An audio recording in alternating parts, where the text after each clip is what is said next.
تخيل معايا تمشي تخلص الضو ويقولوا لك كنتسالوك 12 مليون.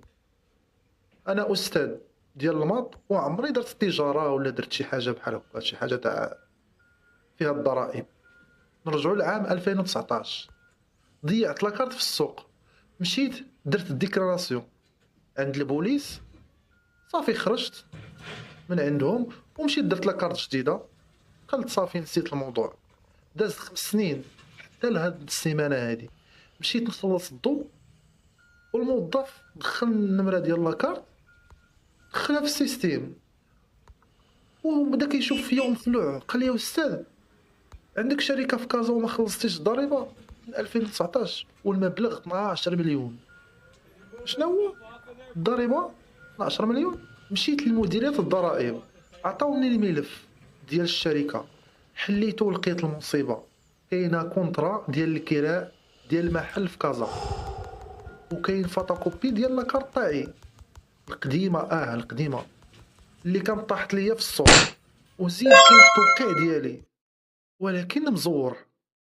شي واحد لقى لاكارت ديالي وحل بها شركه وهميه سميتي مده 5 سنين، وهو خدام وانا غادي نخلص دابا هاد 12 مليون.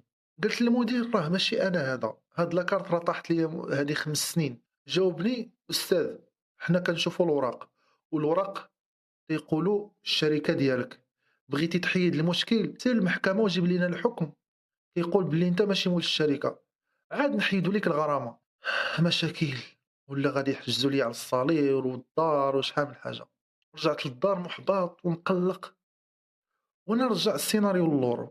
2019 ملي ضاعت ليا لاكارت فكرت بلي درت بوست في فيسبوك كتبت فيه ضاعت ليا لاكارت، اللي لقاها يتواصل معايا شكرا.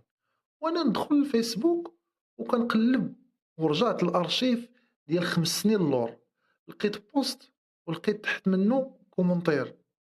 واحد السيد قال لقيتها اخويا صيفط ليا في الخاص، والمشكل انا عمرني شفت هذا الكومنتير. دخلت البروفيل ديال السيد، سميتو بحال سميتي، السميه ديالو بحال السميه ديالي، وبحال السميه ديال المسير اللي في الكونطرا ديال الشركه الوهميه. درت سكرين للمحامي، درنا شكايه للبوليس، شدوا السيد واعترف. دابا انا باقي في المسطره ولكن غادي نربح. المهم تعلمت 3 الحوايج من هذا المشكل اللي طرا ليا. انت اللي كتشوف فيا دابا يقدر توقع في شي مشكل بحال هذا.